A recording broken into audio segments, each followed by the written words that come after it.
Estabanme, facía unha supiña, unha sopa soltiña, e moi ben, ou con huevo, mañábanme. Eu era un niño bonito. Eu hasta os 24 anos non dei pancada. O que me casei foi a miña negrura. O meu casamento foi a miña ruína. Como neso non teño pega, que dixo outro, tuvera el loxe, que me tocou unha muller como un santo, pero enfermou, ala, acabouse. Que eran nervios, gastei cartos, ven a Santiago, e o médico dixo, é que está producindo un poder aquí na cabeza, e aí non podemos tocar. Ele padeceu moito, porque é que os médicos non entendían, non comprende. E dicíanlle que era nervios, pero é que tiña iso cerca do moleiro, de aí non sabe. É por aí 3 meses. Eu botei 32 anos. Estaban agardando era unha fortuna, que ela era moi buena, sí. E entón, despois, eu non tuve fillos, tuve agora un de 40 tantos anos. E tuve ese fillo solo, porque gustábamos pequenos, e o matrimonio sin pequenos parece que non é ninguén, que é unha cousa que axuda a querer moito a un, e a distraer. Pero o caso era, como ela estaba así, dixe, se me sale un neniño, unha nena así, dixe, pois son perdido. E fui-me detendo, pero dixen a lo de Dios, que a ver, ao que Dios mande, e gracias a Dios saliume ben. Saliume moi listo, que é moi listo, o pequeno valía para médico. Morreu unha muller e quedei solo, con el de 15 anos, xa de 15 anos, estaba estudiando aí, e entonces fun amañando, mas tiña 12 vacas, pero fun amañando como pude, e as vacas boteinas só para unha finca, fixenlles unha brigada, non sabe, para que dormiran ali era o deles, despois fun cerrando as fincas e fun deixando en campo, que non me quedaba outro remedio. As vacas daban pouco. E dicía eu, neniño, dixo, eu vou de mellor gana para Lugo, estudio dou a gana, porque non sabe, a profesora dixo-mo, vale para estudiar, Aí vamos a la Palas de Rei, aí vamos, a onde cadraba. Nosotros íbamos nas bicicletas, daquelas había que vir desde o meu pueblo para ir a Juntín, había que vir aí ás Arieiras, dar a volta aí ao empate, para ir para Juntín, porque non había outro, non, por camiños non andaba coa bicicleta, andaba por algún sitio que era seco, pero despois, e viñamos por aí e dábamos a volta, e íbamos ao lado ao Marco, ao lado de Palas, que íbamos pola parte de Friol, e había unhas grandes festas, daqueles chamadas unhas grandes festas, que tamén as hai agora, que agora ainda son mellores que daquilo. Había moitas ali, había moitas. Nosotros tiñamos a Pascua, despois cambiámosla para o Brau, porque caía sempre no mes de abril, marzo, e entón ás veces chovía, acordaron agora para o mes de julio. E despois había o San Benito, e había outra festa ali, que se chama en Vilamaior, ali en Carteire, a Nosa Señora, había por ali festas a cada rato, porque estábamos entre as parroquias, estábamos moi xuntos.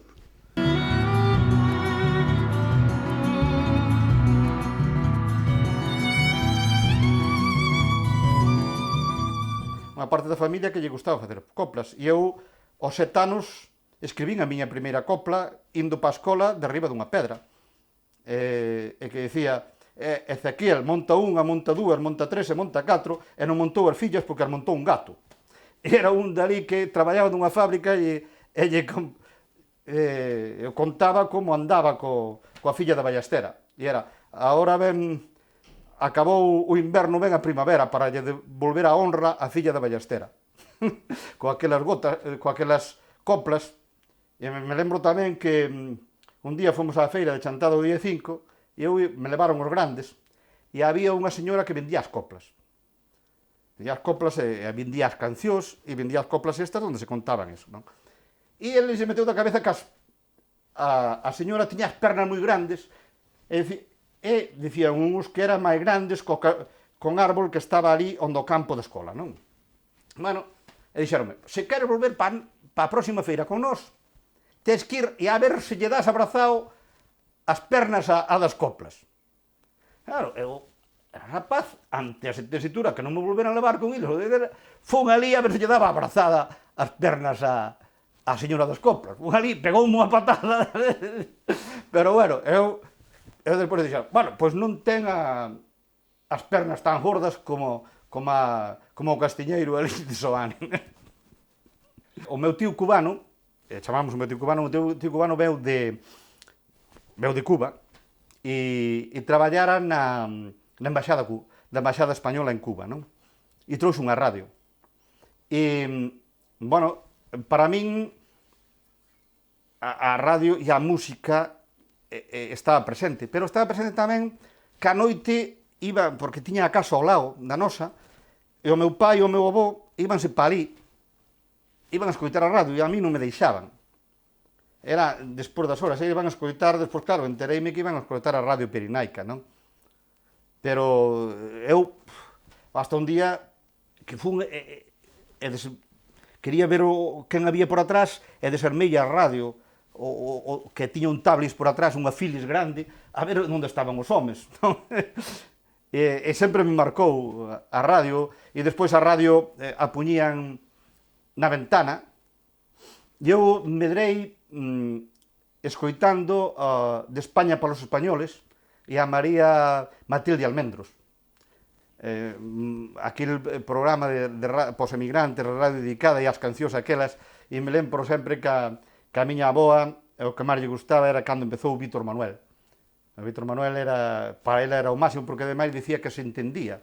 E claro, é aquelo de a canción do avó, do mineiro, ou a canción de cando suben á festa do patrono e tal, pois eso para a miña aboa era básico. E a mí me gustaron sempre as cancións esa que contaban unha historia, que narraban.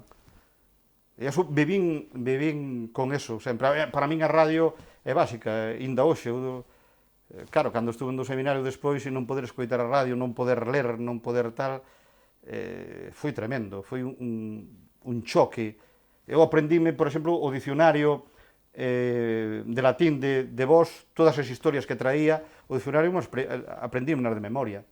Porque eu necesitaba historias.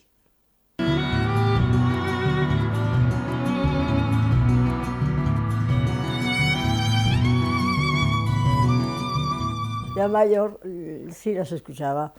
Bueno, y además lloraba como una loca, porque terminabas viviendo lo que le pasaba a la protagonista. Entonces vivías de una manera tremenda. Yo sí recuerdo, nosotros en Salamanca, mi madre, ya te dije que se educó allí en Salamanca, en el colegio, y tenía unas compañeras, pero tenía sobre todo una íntima que pasaba pero grandísimas temporadas en La Coruña con nosotros y nosotros con ellos. Y el padre de esta señora, pues era un señor que era del otro mando distinto al nuestro. Pero claro, como a mi padre lo veían como una persona tan estricta en sus pensamientos, tocaban el himno nacional cuando daban el parte, y a lo mejor estábamos cenando, y se levantaba y estiraba el brazo cuando no tenía ninguna gana de estirarlo, pero claro, por respeto lo hacía. Y sin embargo era un hombre que era gracioso, porque sí respetaba los dos mandos, un lado y otro. Yo nunca le oí hablar mal de nada, pero me hacía gracia eso, que sabíamos que no era de un lado, pero él se ponía... respetaba a los invitados que tenía, vamos. Me acuerdo de películas ya muy modernas, como Gilda, como todas aquellas que habían hecho un furor impresionante, ¿no? Lo que el viento se llevó, pero ya películas que eres modernas, en un tiempo moderno, ¿no? Después de niñas, no me acordaba. Es que nosotros tuvimos una educación distinta. Por ejemplo, teníamos una señorita de compañía la señorita Vicentuca, que era terrible. A mis hermanos a mí nos traía así. Y nos llevábamos a unos cines infantiles totalmente, pero no a ver una película, no te voy a decir ni erótica, no, pero una película normal, no, eso no nos llevaba. A mis hermanos y a mí. Yo tenía un hermano también, que se murió. Entonces ya nos quedamos, éramos 4, nos quedamos 3, las 3 mujeres. El escondite me encantaba, porque yo qué sé, eso de que no te encontraran y estaban buscando y tú estabas viendo detrás de un árbol, por ejemplo, que andaban locos buscándote, eso me subyugaba. Y luego pues jugar a las casas como todas las niñas, nos rechiflaba, y la cocina y hacer que cocinábamos y todas esas cosas tan tontas que siguen haciendo estas generaciones.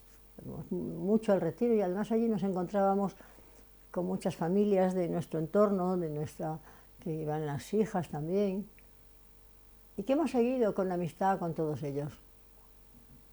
He sido miedosa a todo, a que me pongan una inyección, por ejemplo, a que haya una puerta abierta, me da miedo que si entra alguien. Pero sigo igual, ¿eh? No me ha pasado jamás ese miedo. Miedo a todo. El miedo cuando veo a una persona muy fea, la tengo miedo. No sé. La tengo miedo no porque sea fea, sino que a lo mejor es una cara que te impone un poco de respeto. No por fea, entendámonos, sino me da miedo muchas cosas. Y ahora de mayor ya me da miedo tantas cosas. Me da miedo muchas veces. Cuando ves una pelea en la calle, me da miedo. Sobre todo me da miedo hoy. Me da mucho miedo por mi hijo, porque tengo discapacitado. Me da miedo que le hagan algo en la calle o que se metan con él. Me da mucho miedo porque una de las cosas que siempre hablo y que siempre digo es el respeto a la persona discapacitada. Y a mí es que me pasó en cierta ocasión que vi un chico discapacitado que debía de ir con sus padres, y me acerqué para hacerle una caricia, y los padres creyeron lo que me pasa a mí, creyeron que le iba a hacer algo, y ya lo cogieron. Entonces pensé, digo, ¿cuántas personas les pasa como me pasa a mí? El temor, y muchas veces es todo lo contrario, es amor hacia esa persona, pero lo interpretamos al revés.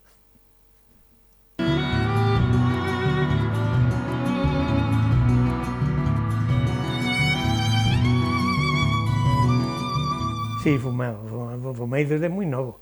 Empecé a fumar pitillos de manzanilla, que se vendían xa elaborados, xa feitos, e eran moi baratos. E despois xa máis adiante outros pitillos, xa máis baratos eran os de picadura, que había que facelos, e despois xa, cando xa había máis, pois un bubi, un que se chamaba bubi, non recordo máis, o único recordo é o bubi que era rubio, tabaco rubio, non permitía ningún.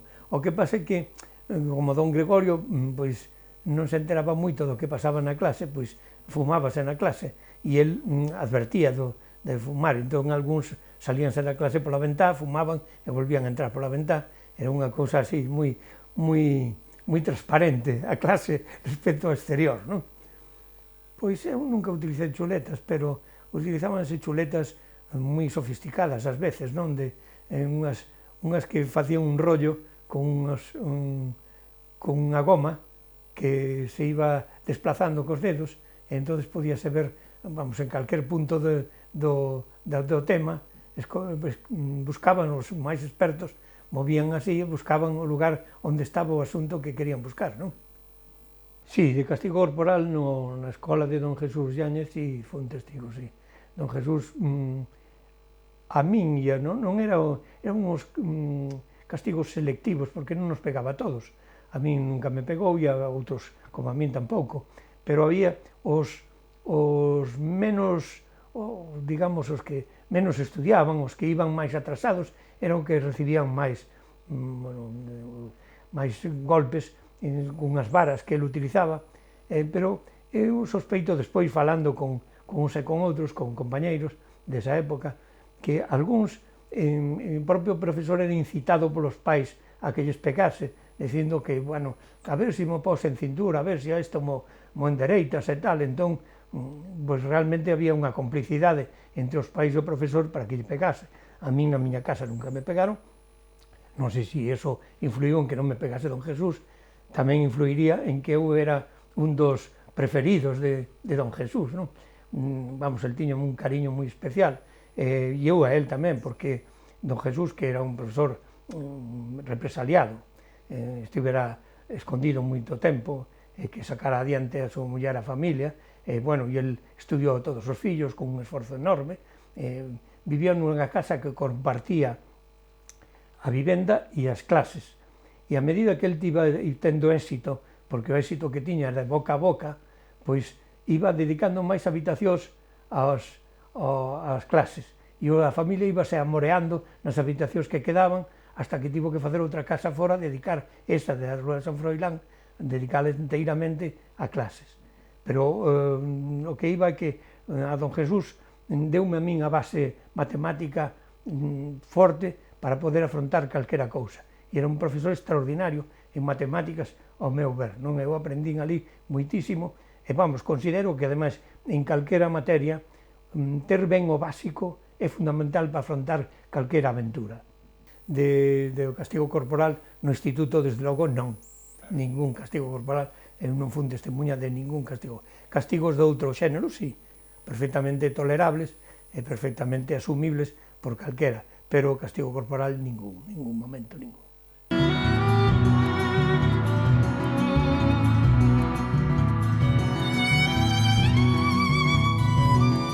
O unicornio, que era unha especie de amuleto, eu recordo como algo branco, pero alguén agora me dice que podían ser os cornos da bacaloura, e isto era para coutar o volmeiro. O volmeiro era o veleno do sapo, non? E coutalo, está claro. Pois entón, eu recordaba que tiña o unicornio que lle iban pedir a casa para coutar o volmeiro cando alguén tiña mesmo unha febre, un herpes, e a xente sempre dicía que eso era volmeiro do sapo. E entón, pois eu estaba querendo recuperar ese conxuro. Tiña unha lixeira memoria da historia, pero non o sabía exactamente. E entón, resulta que preguntei, mesmo ao fillo da señora que tiña o unicornio, e dixo, eso son tonterías, seguramente non querendo que o tuveran por supersticioso.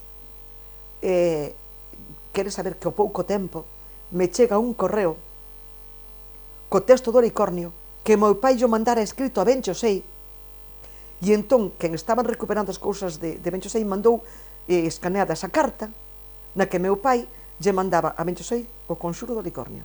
Mais si recordo aquela linguaxe das campás, que era distinto cando tocaban a rebato, se había un incendio, por exemplo, ou tocaban a difunto distinto a un home que a unha muller, ou tocaban cando eran nas procesións, é un sonido extraordinario. A mí sigue emocionando cando chega o 15 de maio, día de San Eufrasio, ou o 15 de agosto, o día de Nuestra Señora, que son as festas ali no Valdomao, e sígueme emocionando cando na procesión, que é unha coreografía perfecta, ademais. Sígueme emocionando cando oigo o repiniqueo seguido co sonido dos gaiteiros que van diante, todo iso. Sígueme parecendo extraordinario.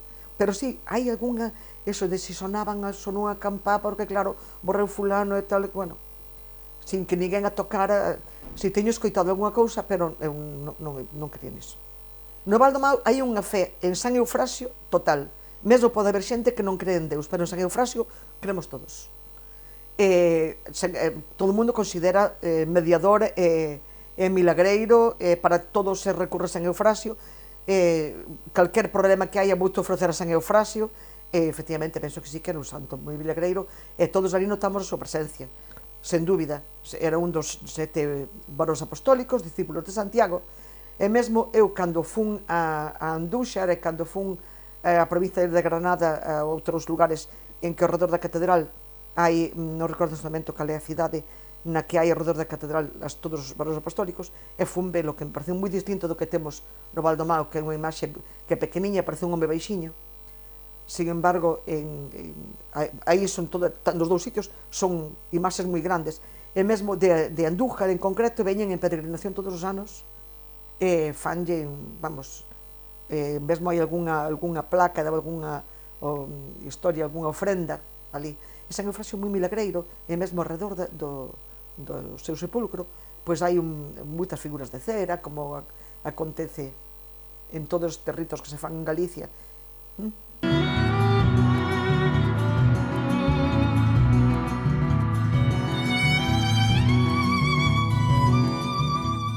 las verbenas que yo recuerdo primeras, porque hasta cierta edad no había nada que hacer. Ibas a mirar a lo mejor una verbena, pero no te acercabas a ninguna niña porque ya, no, o sea, ni te dejaban, yo creo, ni procedía. Y entonces las primeras verbenas que recuerdo fue en Santo Domingo. Claro, Santo Domingo antes, por supuesto, no había los aparcamientos subterráneos, y en la parte de arriba, no sé cómo decir, la parte que iba hacia general, lo que ahora es la Rúa del Teatro, había una esplanada ahí muy grande, donde ahora está, es la entrada de los aparcamientos subterráneos. Eso todo en una plaza muy grande, bueno, muy grande, en una plaza. Y ahí empezaban las verbenas. Y entonces, cuando ya uno tenía cierta edad, ya pues poco de intentar bailar, pues íbamos, por ejemplo, pues 2 o 3 amigos, y las chicas estaban bailando entre ellas, te acercabas a ellas y decías, ¿bailas? Unas te decían que sí, otras te decían que no, y bueno, pues empezamos a bailar así, por supuesto, muy separados, y se acababa la pieza, y se acababa, y te ibas, o cada uno se iba. Bueno, a la siguiente pieza, pues volvías a buscar otra chica, y así pues es como intentabas. Después, claro, cuando ya tenías más edad, pues aparece el Círculo de las Artes, el Círculo de las Artes siempre estuvo, pero bueno, ya tenías más acceso al Círculo de las Artes. Allí había los bailes clásicos de siempre, de carnaval, de fin de año, de Corpus, bueno, y ya pues ya tenías un poco más de experiencia para seguir acercándote a las chicas que estabas deseando, por supuesto, de conocer chicas y hablar.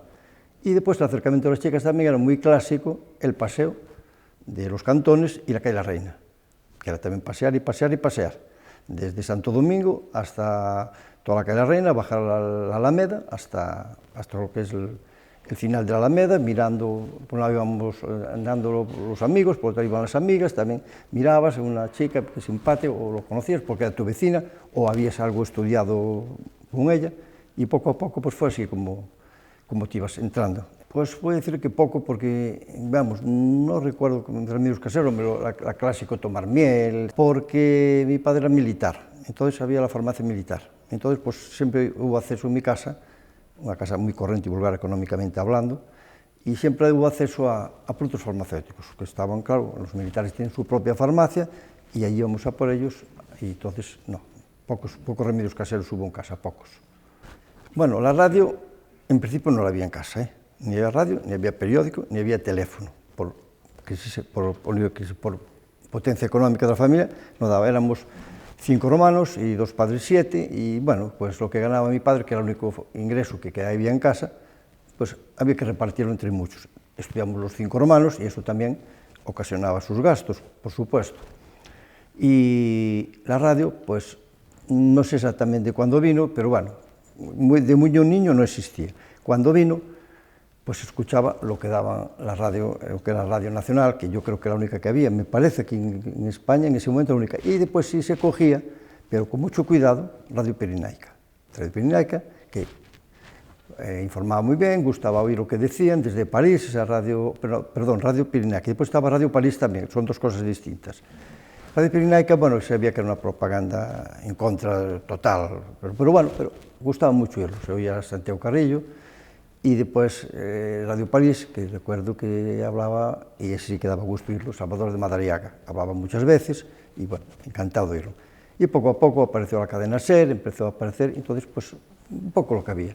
Programas, pues recordamos los programas que tenían mucho éxito, uno que era Pepe Iglesias el Zorro, un argentino que era muy simpático, que llevaba muchos personajes a la vez, o sea, que hablaba con voces distintas, o sea, y muchos personajes, con lo cual también, cuando era la hora de Pepe Iglesias el Zorro, había que ir a Pepe Iglesias el Zorro. Y después fueron apareciendo más programas que yo exactamente ahora recuerdo, pues que estaba José Luis Péquer, el locutor, me parece que era de la cadena SER, y también escucharlo porque era un hombre que atraía mucho con sus programas, pero exactamente qué programas eran en la memoria no me alcanzo. Y pues bueno, ya fueron apareciendo las otras emisoras, todas que, y poco a poco pues ya se iba escuchando de todo.